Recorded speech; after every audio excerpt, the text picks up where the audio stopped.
Well, hello, Keith Petri, and welcome to the Tech for Non-Techies podcast. I'm so happy to have you here. Sophia, I'm very excited to be here and for the conversation today. I was just looking at your blog and I saw something that really resonated with me when you are writing about those awful, stupid consent forms that we all get on websites. And I don't know about everybody else, but I just hit I accept. I never read the stupid thing. I know one person who tries to get rid of them, and predictably, she is my French teacher who actually is in France. And from what you were saying in your blog is that basically my behavior, which is I don't know what I'm accepting, but I'm accepting. That's pretty normal, right? Unfortunately, that's normal. How did that essentially come about? And what does that have to do with tracking and cookies, which is what we're going to discuss today? Yeah, so unfortunately, the consent banners that you see across France and the rest of the EU, as well as similar ones that you see in the US and Australia and the APAC region as a whole, they are the new world that we are entering into. And that is as a result of a number of different privacy regulations that have either been proposed or enacted. And they're meant to enhance the consumer's ability to control their own identity, consent, and data, and put more power over that consent in the consumer's hands. But unfortunately, they're also creating an inconvenience and confusion and an awareness that is healthy, but also scary for people who are maybe not techies. And so, and since everybody is accepting and we don't know what on earth we're accepting, the tracking, I'm assuming, basically just continues as it did before the forms, but now we just have a stupid form. Is that pretty much right? Correct. Now, within the EU, you have to proactively opt in, and within other geographies, you have the right to opt out, and there needs to be a disclosure of that right to opt out. And so you are now being bombarded with these various opportunities to either opt in, opt out, delete data, edit data, etc., which is cumbersome to your experience. Have you heard? This is like ages ago. I don't remember which company did this, but it was genius. Basically, you know how even before this, there would be super annoying terms of service that you will have to accept on whatever things. There was a company that essentially just wanted to run an experiment. What are people going to consent to? And they put in that I consent to sell my soul to Satan. And everybody was like, yeah, sure, like go ahead, because nobody read the thing. It kind of proves the point. But anyway, this regulation and this annoying thing, it came about as a result of cookies. And cookies are these tracking things across the internet. Could you tell us a little bit more about what a cookie is? Yeah, so I think cookies overall are viewed as like this daunting topic, but it really doesn't need to be. So simply put, a cookie is a small piece of data that's stored on a user's computer or device by a website. And it's used to remember information about the user, such as their preferences, their login credentials, their previous browsing behavior, etc. And so they're commonly used nowadays by online advertising and marketing to track this user behavior and personalize content and provide targeted advertisements. But they can also be used simply as like a way to maintain you being logged into a website so that you're not annoyed each time you show up somewhere.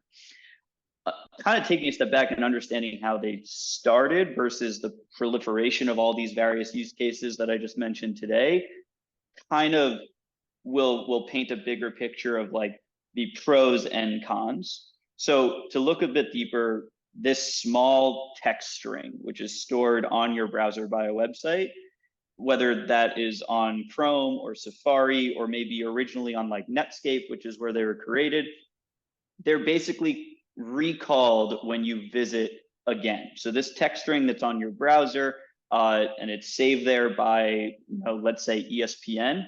When you go to ESPN again, that text string is sent to ESPN so that they can remember that I like the New York Rangers. Or it's a little text string.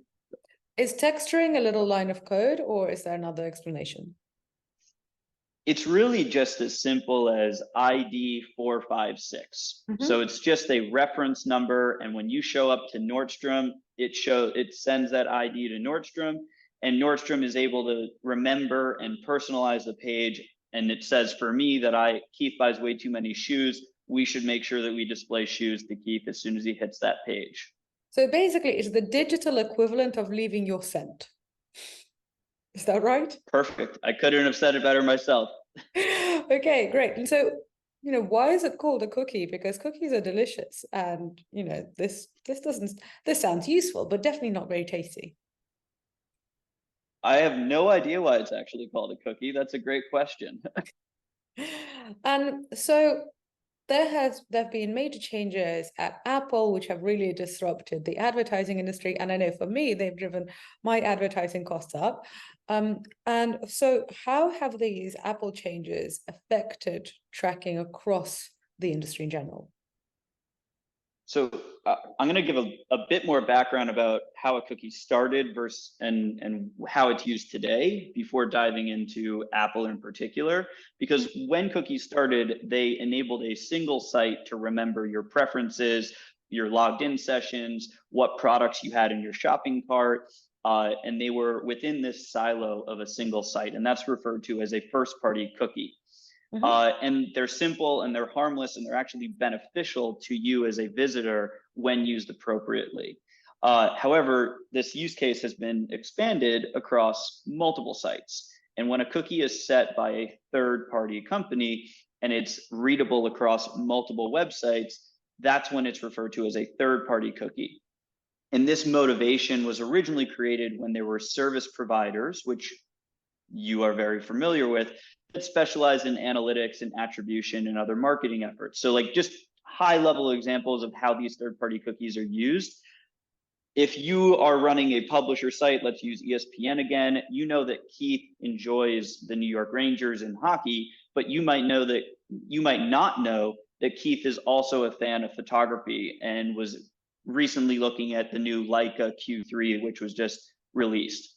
It would be much easier to build up a complete profile on Keith if that input into that profile was not just limited to what I consume on ESPN or what I consume on a recipe website that says that I'm a vegetarian. You can combine it with other activity across the internet. Number two, which a lot of consumers will relate to, is retargeting, which is basically those pesky ads that follow you around the internet for a product that you looked at once and then moved away from.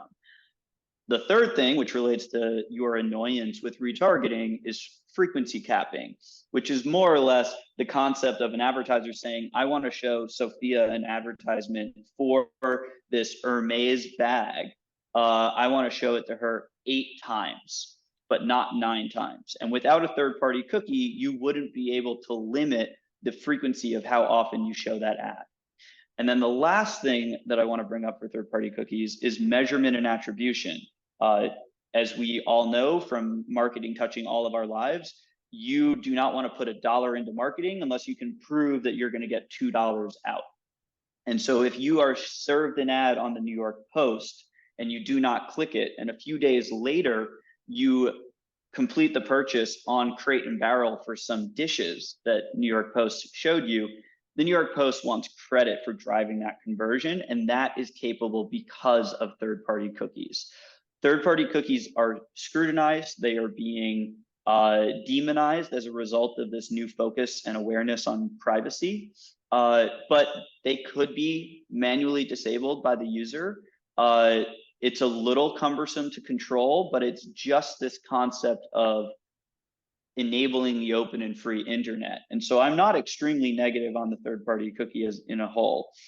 However, some players have overstepped and they've begun connecting these third-party cookies to personally identifiable information, your household income, your travel behavior, your consumer credit card purchases, so on and so forth. And that's why they've kind of been put under the magnifying glass in this new era that we're entering in now. So I didn't answer your question in regards to Apple, but I'm happy to get there. Go ahead. But is an example of this when I believe it was Walmart, when essentially Walmart started advertising pregnancy stuff to a teenage girl. And I think that's how her parents found out that she was pregnant. And then there was a lawsuit. And was that an example of this kind of essentially privacy violation through third-party data and very specific advertising targeting?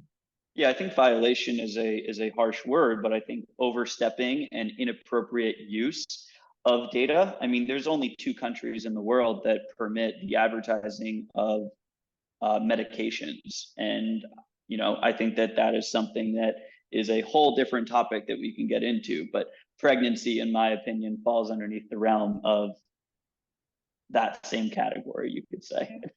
Yeah, I think they were advertising hand nappies and things like that. So I'm curious, we've got first-party data, which is, as far as I understand, first-party data is when you actually go to, I don't know, Amazon, so Amazon specifically remembers you. Then we've got third-party data, which are all of the companies that are essentially tracking you and then analyzing you as a person and then selling that data on. Is there a second-party data?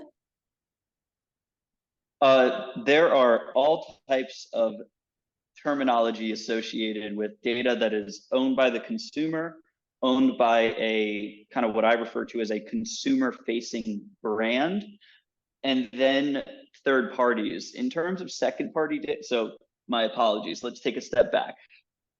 It is my belief, and there is a lot of debate over this, but if it is a consumer that is controlling his or her own data, that would be referred to as zero-party data, lovely new terminology. There is first-party data that you hit the nail on the head with in terms of Amazon tracking your browser behavior and purchases and content consumption across Amazon Prime, et cetera. And then there are third-party data providers that aggregate data across a slew of different websites. Second-party data is a term that was trendy for a bit in the mid 2010s, and that would be in a relationship where, as an example, a publisher would permit an advertiser access to their first-party data. So not necessarily taking that first-party data and putting it into a data marketplace, but directly enabling one other vendor to benefit from it or leverage it to create audiences.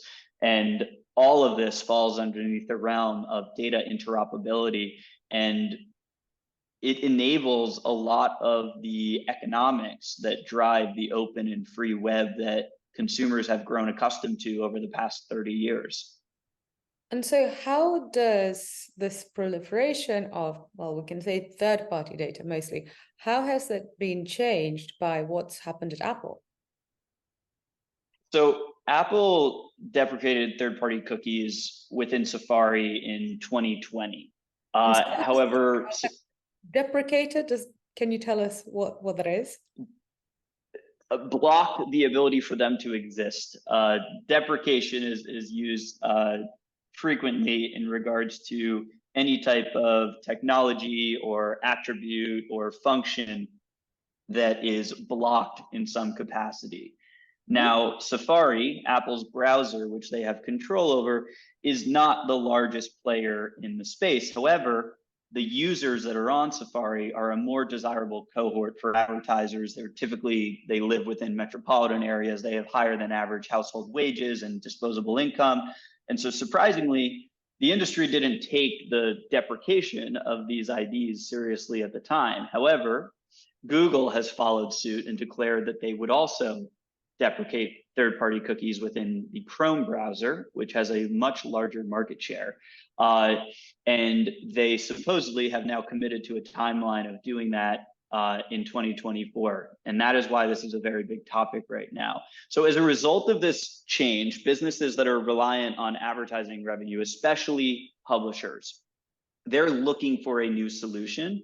And they're looking for that solution because a brand will pay more to show an advertisement to a person who is in market for whatever that product may or may not be. That's the goal of advertising. And publishers make more money on a per impression basis for a targeted ad versus a randomized one. So in order to maintain the necessary margins to operate a publisher business, they need to find a new identifier to support the revenue that they've grown accustomed to. And that's why you're seeing a lot of publishers suffer in the past few quarters as a result of this. I mean, Google themselves have publicized that they see publishers losing out on 64% of their revenue when a visitor to their site is not recognized by a potential ad buyer on the other side. So as a result of all of these changes, the industry is largely shifting to utilizing your email address as the new identifier instead of cookies. And that's why most publishers and retail websites are requiring an email address simply to access their content. Or even here domestically in the US, there are even retailers who will not let you access their site without registering. Great examples are like Gilt or Wayfair.com. My wife will send me a chair to buy for our loft or whatever, and I'll go look at the chair that from the link that she sent me, and it won't let me look at the colors of the fabrics that it comes in without authenticating and registering. And as a result of this, consumers are now not only losing control of their data and tracking, but also their inbox, which is a very personal area of their life. And they're inundated with promotional emails. And, unfortunately, I think it's a worse situation than the cookie because they're giving up more information. They're giving up PII, which your email address is more or less like your social security number as you walk around the digital and physical world, and you're being annoyed as a result of it. So there's a lot of implications from this. So given what's happening in the industry, what is your prediction of things to come? My prediction is a pretty biased one, if I can give that disclaimer Yes. first and foremost. But I think we all have our own bias that seep into our conversations regardless. And I think that there are going to be some positives that come out of this, and there are also going to be some negatives. And in the end, we're going to net at a new reality where for higher quality content, for a lot of experiences, you are going to have to authenticate and or pay. Mm-hmm. And I believe that will create some imbalance in the ecosystem as a result of access to information will be harder. It will be more controlled by the vendors that are distributing that information. And I believe that the consumer is going to be left in a position of having more responsibility. And hopefully, if we have anything to do with it at Lockr, it will not be as cumbersome as it is today. But I do believe that consumers are going to have to register across the internet, across even your physical stores. I don't know about you, but I do not live in a large city. And even at my local coffee shop, if I want to get my 10th coffee free, instead of having a punch card that they stamp every time I go in, I have to provide my email address. And so I think that your life will be impacted more and more as a result of these identifiers going away. But the issue of quality content being paid, that's already been a thing for a while. So for example, you can get some sort of news from, say, the Daily Mail, but if you want to get high quality business journalism, you need to pay for the Wall Street Journal or you need to pay for the Financial Times. So that's not exactly new. I would say that, well, first off, I would never stand here and say that the Daily Mail isn't high quality content. We at Lockr love all publishers. So ignoring that part of it, from our perspective, it is going to put up larger walls and it is going to put up more hurdles and it is going to interrupt the seamless nature of browsing the internet that consumers have grown accustomed to. So ignoring the definitions of high quality, low quality publishers or any publishers as a whole versus retailers versus brands, you did used to show up to a website and be able to access it without authenticating at all. Now, the New York Times, as an example, you could show up and get 5 free articles in exchange for an email address. Then there was a registration wall. That is some access to information, which you might have landed on as a result of browsing, Twitter or X or whatever we're calling it this week, and you click a link and you have access to that article. Or you show up to a retail store and you're allowed to browse before deciding if you want to buy something or establishing a relationship, an ongoing relationship with that brand. The equivalent of how I view where the internet may or may not get to in the next few years is walking down Fifth Avenue in New York City and not being allowed into a store until you show your license, allow them to scan it, and they are allowed to know who you are, where you live, and communicate with you via snail mail thereafter with no control by you as a consumer. Now, I'll take one step back and contradict myself and just say, I do not foresee the majority of the internet being logged in at any point in the future. But I do believe that the percentage of the internet that we see logged in today, which is a few percentage points of the internet, will increase and pretty significantly over the next 5 years. So what are you doing in this field? How did you get into it? Man, how did I get into it is a longer story, but I'll try to surmise it as best as I can. But with my background, I personally love quantifying my own life, and I've always kind of like looked at how many flights I take a year, obsessed over my workouts, my sleep, my weight, etc. And a focus on my own like personal data led me to understand the potential that vast amounts of consumer data would have for a business. And so as a result of that, I started building out a mobile data management platform. Not sure if you remember, but there were many years of mobile, and that was what I spent my time focusing on. And so we actually acted as a means of monetization for publishers, very similar to what our business does today. And so we sold that company in 2014, actually 2013, and I continued on to build a number of different businesses that focused on tracking consumers for the enablement of the open and free web. So my last company, Screen6, was one of the largest cross-device providers in the world. We built identity graphs for a number of ad tech and martech platforms and some of the world's largest brands. And really what that meant is that we actually connected cookies and device IDs and other identifiers together that represented Sophia across your laptop, your tablet, your smartphone, and maybe even your smart TV.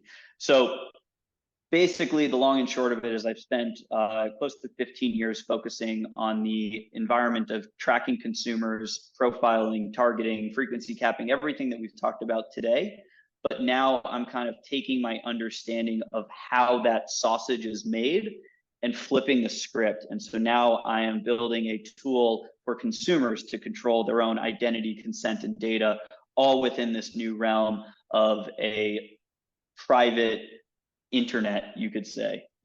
If you want consumers to take control of their data, how would we use Lockr to do that? So we have two distinct sides of our businesses. We have our consumer side, and then we have our B2B offering as well. And on our consumer side, unfortunately, even though we all want to, especially in our little space of business as a whole, we want to like jump to this utopian future where you have complete control over all of your data and settings and provisioning access.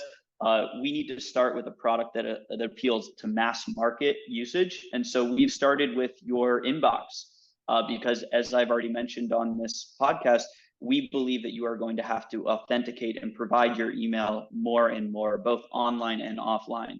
And so we want to save you time and save you money and be relevant for you to use every day. And so we have a product called Lockr Mail. It is a publicly facing email address that forwards your email to your pre-existing inbox. And so you can just use us to put settings on top of your inbox where you can accept emails, block emails, or filter messages based on the type of email it is. So again, I'll go back to my obsession with shoes and Nordstrom shoe department.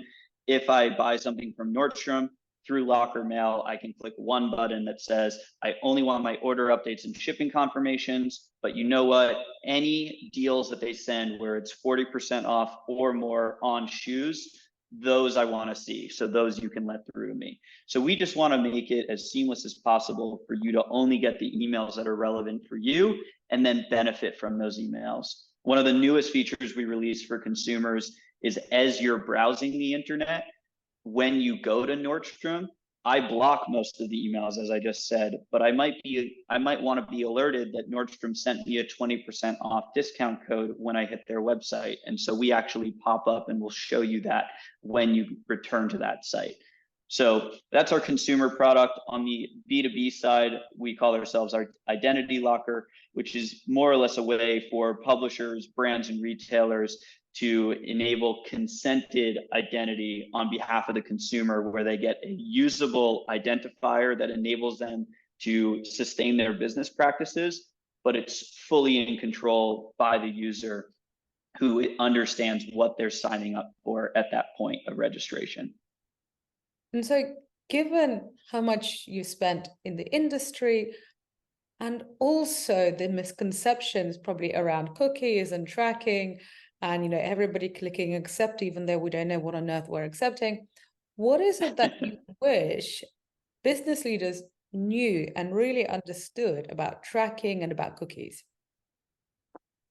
So this isn't a solution to a current business challenge, but it is a clarification that I think is necessary to understand the motivations of all the stakeholders involved, and will really encapsulate everything we talked about today. And so when you look at GDPR and CCPA and all the other privacy initiatives, they do not define cookies as illegal. To the contrary, the regulations simply provide a framework for individuals to control his or her own identity, consent, and data. So without going into the nuances between each of these proposals or current legislation, at their core, every single one of them provide the consumer the right to disclosure of tracking, access the information collected on them, the right to correct any of that information, and the right to erase any of that information. So this shift in sentiment towards cookies, and subsequently the growth and awareness of privacy, this presented an opportunity for Apple to expand its own business.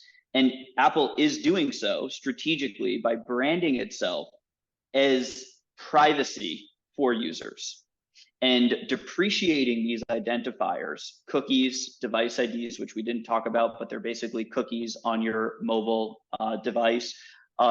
By depreciating all these identifiers that are used by businesses to sustain the open and free web and the economics behind it, they are benefiting their own business. So now, as a result, we as users have a burden and these interruptions and this new interaction with these websites as a result.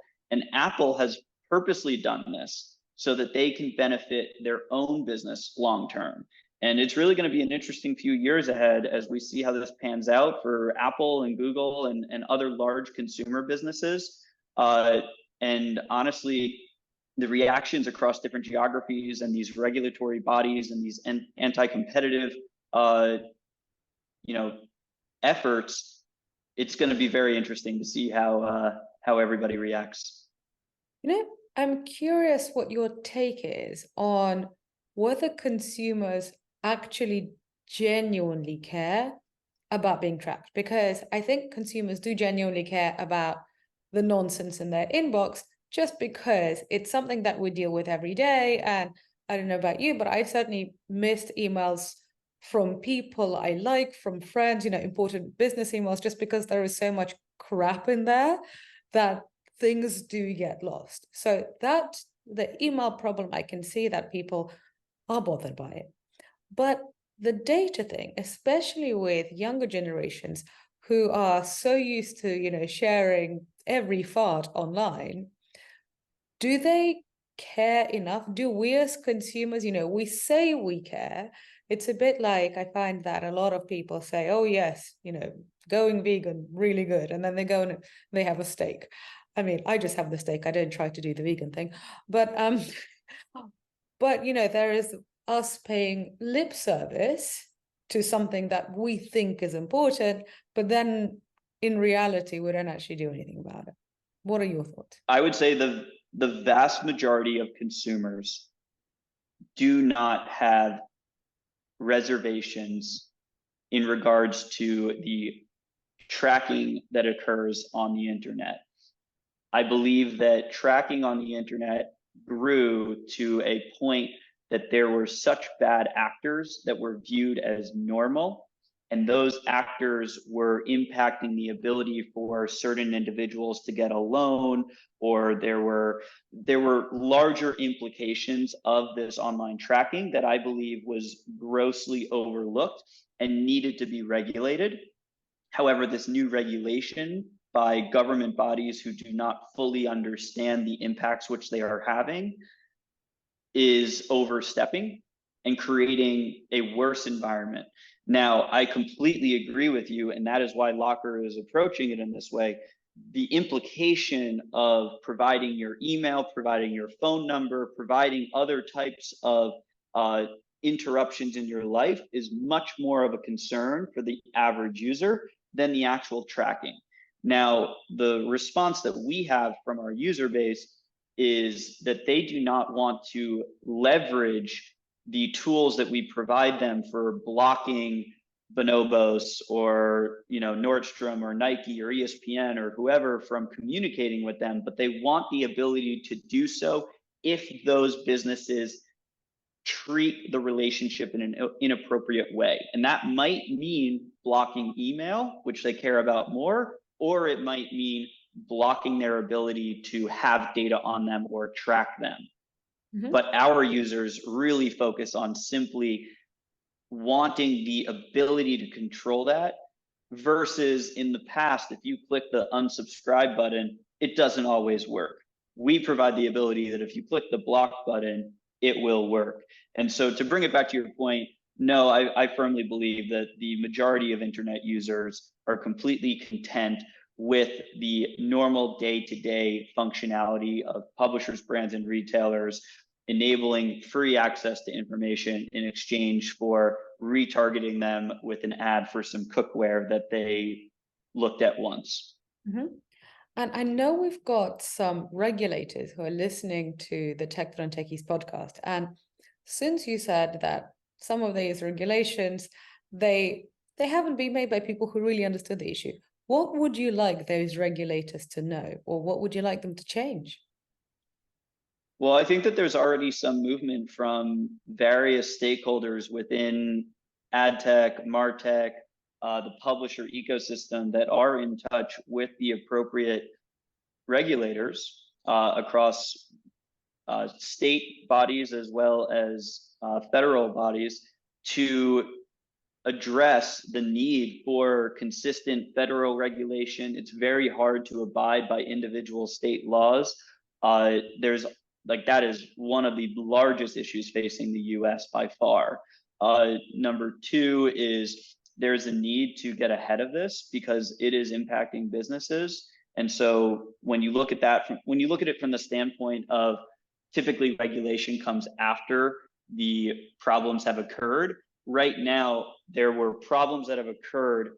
There is unclear regulation coming in, which will actually create more problems. And unfortunately, we're already there. We're not going to solve that. And so there just needs to be transparent conversations with the stakeholders that are impacted by this, not necessarily the large browsers and operating systems, AKA Apple and Google and the like. And they need to talk to the stakeholders that this impacts. I'm laughing because you've literally just described Brexit, which was, there wasn't, there was one situation, then there was a bunch of regulation, which nobody really understood, but it's there and things are getting worse. So yeah, that's basically the British economy. All right, well, now that we're coming to a close, is there anything else that you would like listeners, so business leaders, regulators, to know about privacy, about consents, or about Lockr? I think that the most important thing to re-emphasize here is that over the past few decades and the growth of the internet, there have been a lot of stakeholders at the table that have been forgotten. And I would say that initially the stakeholder that was forgotten and pushed to the wayside were publishers that transitioned from traditional publishers to digital publishers. And I still think that they are not prioritized in the conversation as opposed to brands and marketers and platforms, so technology platforms.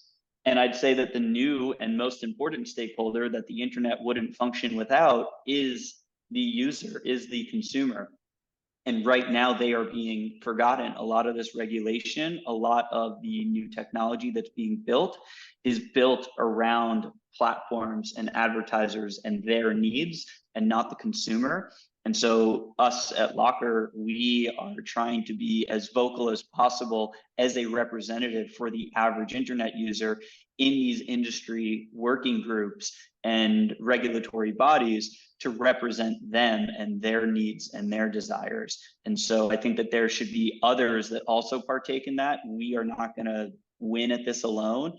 And so I welcome all of them, whether they are a listener of Tech for Non-Techies, or if they are another competitor of Lockr. I want to have open dialogue with everybody because we will not solve this as a single company. Well, this is a very inspiring and empowering note to end on. Thank you very much, Keith Petri.